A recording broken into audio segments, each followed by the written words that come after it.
plenty of crumblies like me who are still as mad as we were in our 20s. But I wanted to talk about the contradiction that the comment from Holland referred to, namely that here we have, you know, authentic 24-carat global crisis of capitalism. We really need an anti-capitalist movement, but the anti-capitalist movement is in a state, certainly in Europe, and I think also in other parts of the world, of quite radical decline. Now, why that decline should have taken place is something that we need to probe, and Chris gave a very good account of some of the factors, but there's one that he didn't mention that I think is important to emphasise, which is that the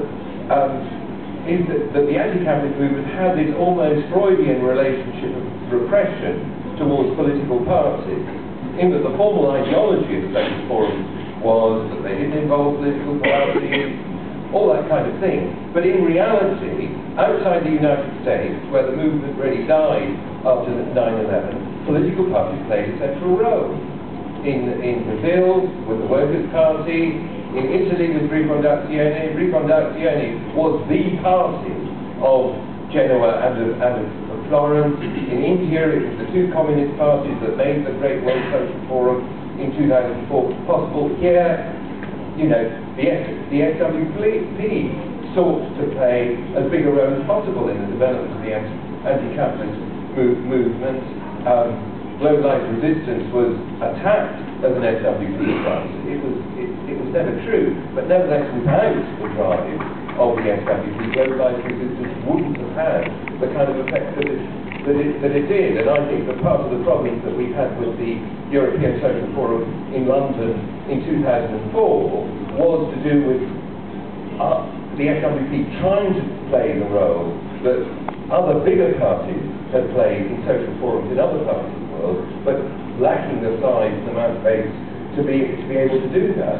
But it's also true that because the movement really were dependent on political parties, the shift in the political parties could be very, very damaging to them.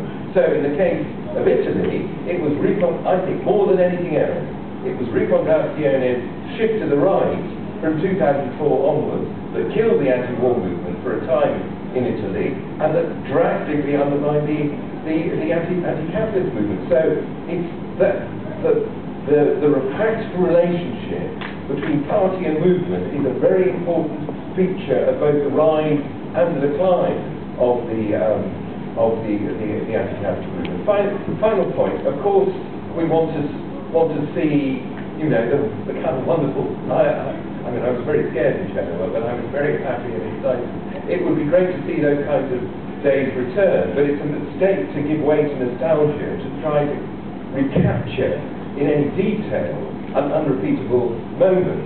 One of the things that I think we can be confident those sorts of ingredients will come together again, but in ways that we can't anticipate now.